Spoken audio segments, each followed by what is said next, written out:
21 septembre 2021, 20 années se seront écoulées depuis la catastrophe d'AZF à Toulouse. Bonjour Christian Michaud, vous êtes spécialiste des produits et phénomènes dangereux comme l'explosion. Merci beaucoup d'être aujourd'hui là pour nous présenter les enjeux liés au nitrate d'ammonium. J'ai une formation d'ingénieur et de chercheur. J'ai travaillé à l'INERIS de nombreuses années et cela m'a amené à travailler aussi sur les engrais au nitrate d'ammonium. Et notamment, j'ai pu avoir une activité soutenue après la catastrophe d'AZF. Et depuis 3 ans, je suis bénévole à FNF. Attaquons désormais le vif du sujet. Qu'est-ce que le nitrate d'ammonium ? Le nitrate d'ammonium, c'est un produit chimique qui existe depuis plus d'1 siècle et qui a une utilisation essentiellement dans le domaine des engrais, mais aussi dans le domaine des produits explosifs. Ce sont les Américains qui ont introduit cette seconde utilisation dans les années 50. Depuis qu'il existe, occasionné de nombreuses catastrophes industrielles. Plus d'1 centaine depuis 1 siècle.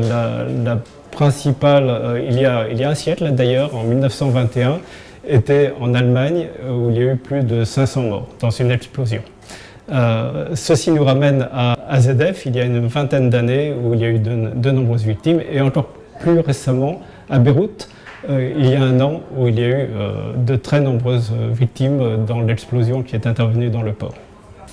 Et plus concrètement, quels sont les dangers identifiés ?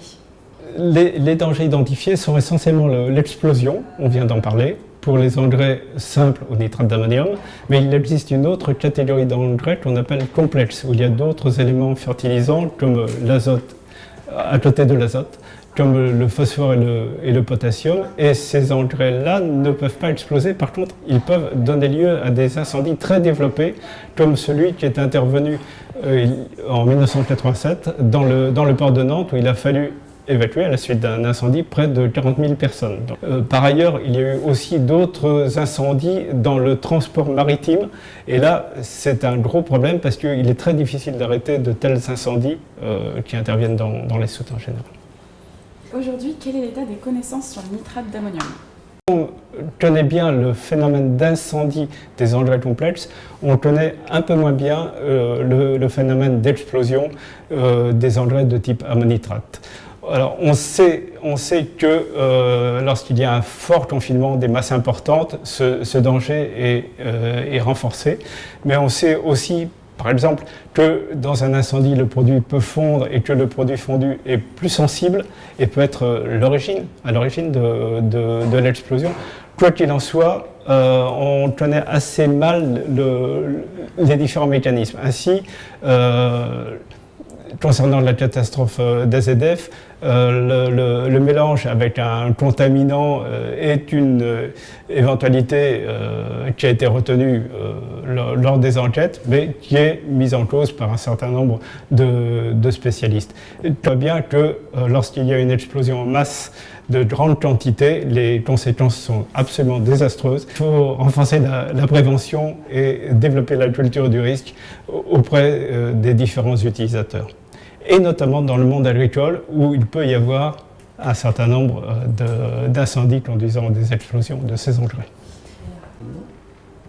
Les ministères de l'Environnement et de l'Économie ont rendu en mai 2021 des conclusions sur la gestion des risques liés à la présence d'ammonitrate dans les ports maritimes et fluviaux.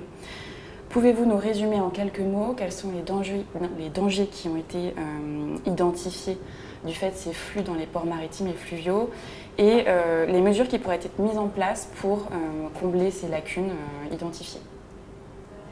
Alors, cette mission est intéressante en ce sens qu'elle pointe du doigt la situation des ports fluviaux.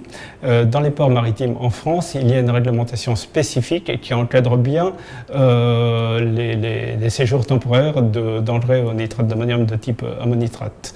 Donc le produit est stocké seulement dans des conditionnements et sous forme d'îlots, c'est-à-dire qu'on essaie de fragmenter les masses de façon à réduire les conséquences en cas d'explosion.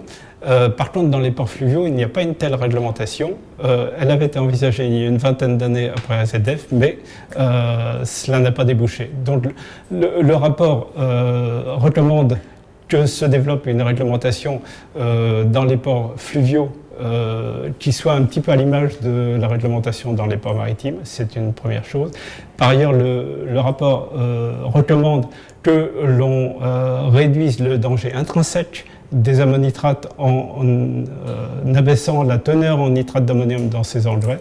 Et puis enfin, le rapport recommande qu'il y ait une sensibilisation du monde agricole où ces engrais sont finalement utilisés et stockés, parce qu'il y a de nombreux incendies de sites agricoles où il peut y avoir des engrais avec des conséquences là aussi importantes en cas d'explosion, comme ça a pu arriver dans une installation de la Loire il y a 17 ans. Malgré les évolutions de la réglementation ces 20 dernières années et une meilleure prise en compte des risques associés au nitrate d'ammonium, de nombreuses failles demeurent. Il est manifeste aujourd'hui que les risques d'accidents graves liés au nitrate d'ammonium sont aujourd'hui largement sous-estimés.